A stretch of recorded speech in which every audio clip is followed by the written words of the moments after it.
For the inhabitants of the village of Azela, getting to the nearest large city in their region is a 40-kilometre journey under a scorching sun, over dirt tracks and through a wide expanse of bush. And as elsewhere in African villages, air conditioning and cold drinks are rare commodities. Equally rare is electrical power for lighting. These were the challenging conditions facing Mustafa Mohamed Hassan, a French professor from the Djibouti capital, when he first came here 2 years ago as a teacher at the local college.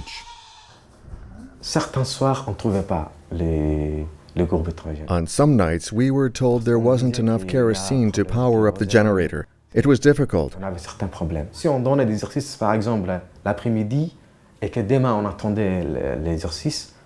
How could students do their homework overnight? So we forgot about giving them homework. Later, though, things changed.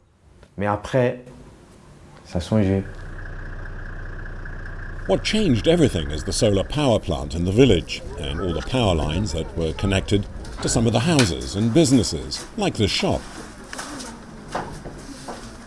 Back then, there was hardly any electricity in Asaila. The generator wasn't turned on until 6:30 in the evening, and the ice also had to be brought in. It came from up to 46 kilometers away. When we had no electricity, the ice was brought in from Diklil. Now we have the refrigerator. We're very pleased. We sell coca, cold water. It's a big change. Azela is the third village in Djibouti to benefit from a solar power station and its various connections. It's part of a $2 million investment by the government. This is the Asaila power plant. It's a solar park, part of the rural electrification program for this village. Here in the solar field, we have 608 solar panels, which represents about a 156 kilowatt peak output. This will provide low-voltage electricity to about 300 households. It was an immediate success, reflected by the growing demand for electricity and the arrival of new families who wanted to assimilate with village life. And then there are another 300 households, which are still waiting to be connected, something they've said they want.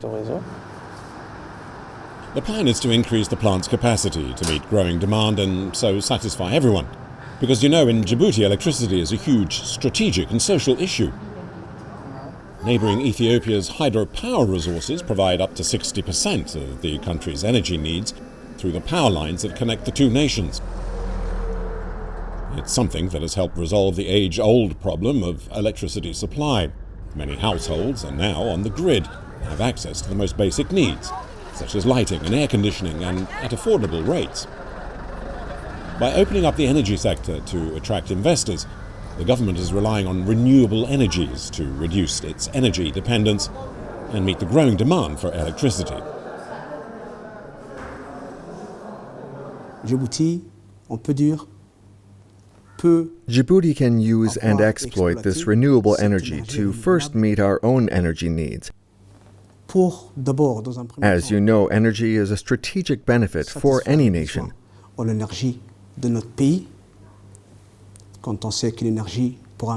We also want Djibouti to be self-sufficient in terms of energy.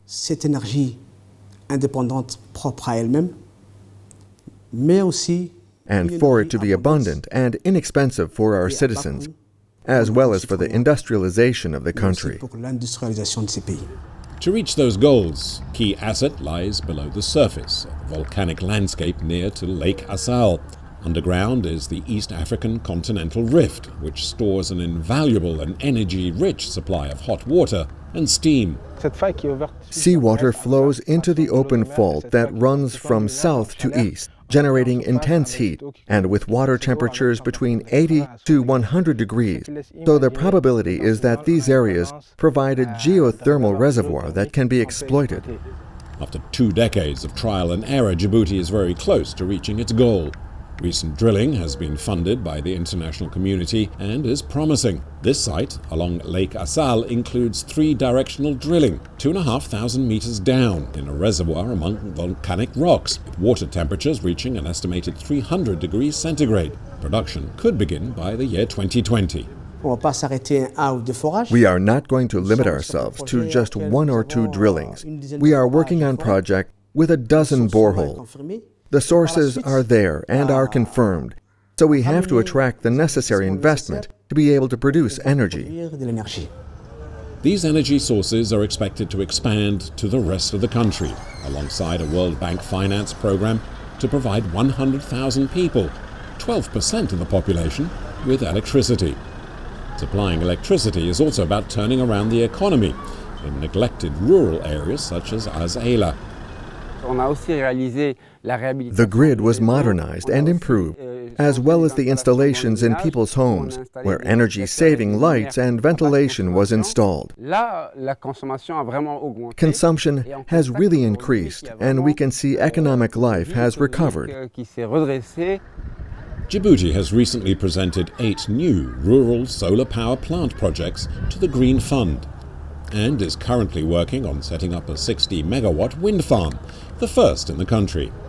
The World Bank estimates replacing thermal power plants with geothermal energy could save nearly $60 million a year. It would appear Djibouti has every reason to switch to renewable energy by 2020. The country will be able to support its economic development plan and become one of the continent's most advanced countries when it comes to green energy.